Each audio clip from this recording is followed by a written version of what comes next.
Hello one and all, good evening to everyone. Once again welcome back to my channel. और आज के lecture में लोग सीखते हैं बाउंड्री वैल्यू टेस्टिंग क्या होता है।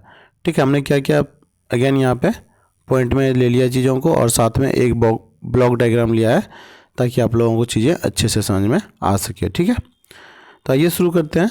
पहला पॉइंट हमारा क्या बोल रहा है, checks the behaviour of application. मतलब हमने जो भी सॉफ्टवेयर बनाया है या फिर वेबसाइट बनाया है वो हमारे अकॉर्डिंग काम कर रहा है या नहीं कर रहा है। हम जो वैल्यूज हम डाल रहे हैं वो वैल्यू के अकॉर्डिंग वो रिस्पॉन्ड कर रहा है या नहीं कर रहा है, या हमारे बिजनेस के अकॉर्डिंग वो रिस्पॉन्ड कर रहा है या नहीं कर रहा है।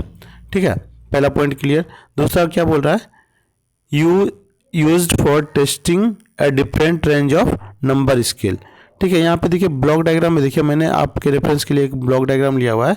क्या बोल रहा है, एज यहाँ पे मांग रहा है कि एज इंटर कीजिए और साथ में क्या दिया दे रहा है, एक्सेप्ट वैल्यू बिटवीन 21 to 65। अगर 21 और 65 के बीच में होगा तभी वो क्या करेगा, वैल्यू एक्सेप्ट करेगा। देखिए अब हमने क्या दिया, 20 दिया, तो ये क्या हुआ, इनवैलिड हो गया। क्यों? क्योंकि ये एक्सेप्ट नहीं करेगा। दूसरा क्या है, अगर 66 भी देंगे तो भी इनवैलिड हो जाएगा, इसको भी एक्सेप्ट नहीं करेगा। अब देखिए इसके बीच में जितने वैल्यूज होंगे 21, 22, 65, 64 ये सारा हमारा एक्सेप्ट हुआ है। तो ये एक परफेक्ट एग्जाम्पल है किसका, बाउंड्री वैल्यू टेस्टिंग का। ठीक है, यही बोल रहा है।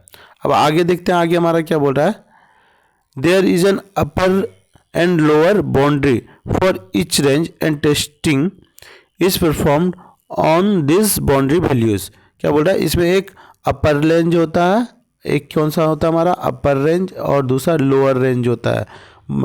ठीक है, उसी के बीच में हमारी वैल्यू जाएगी तभी ये हमारा क्या होगा, वैलिड होगा, नहीं तो हमारा इनवैलिड हो जाएगा। ये दोनों देखिए, ये अपर बाउंड को बाहर जा रहा है और ये लोअर बाउंड से भी बाहर जा रहा है, इसलिए ये इनवैलिड है ये दोनों।